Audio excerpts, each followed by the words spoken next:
दिन और रात के प्रतीक हैं। जो सूर्य और चंद्रमा निकल रहे हैं ये रात के और दिन के प्रतीक हैं।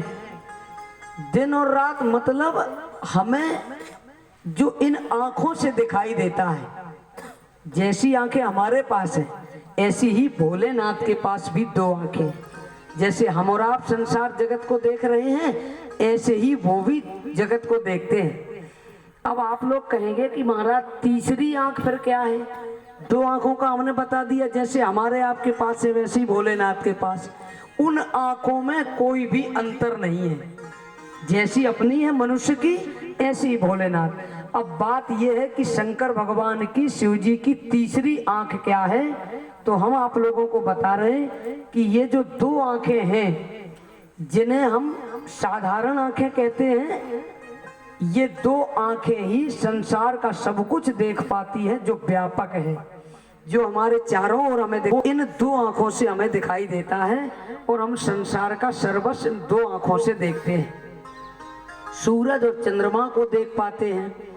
सूर्य और चंद्रमा को देख पाने का अर्थ है संसार को देख पाना।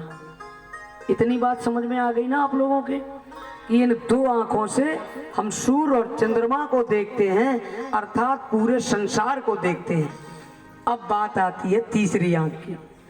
तीसरी आंख का प्रतीक है अग्नि। अब विशेष बात है, दो आंखें तो साधारण हो गई। शंकर भगवान ने कामदेव को कैसे किया है? भस्म किया है। और भस्म किससे किया जाता है? अग्नि से। तो अग्नि क्या है? बोले ये जो अग्नि है ये प्रतीक है आंख का। तीसरी आंख का प्रतीक है अग्नि, तो उसका अर्थ है भस्मीकरण कर देना। आग का कार्य है भस्म कर देना या नष्ट कर देना, पूरे तरीके से राख कर देना। अब हम आगे बढ़ रहे। तीसरी आंख का तात्पर्य है ये जो हमारी तीसरी आंख है भगवान शंकर की, महाराज ये तीसरी आंख बोध की आंख है, शरीरी नहीं है। जो शरीर की दो आंखें संसार को देखती हैं और जब तीसरी आंख खुलती है तो ये बोध रूपी आंख है, ये ज्ञान रूपी आंख है।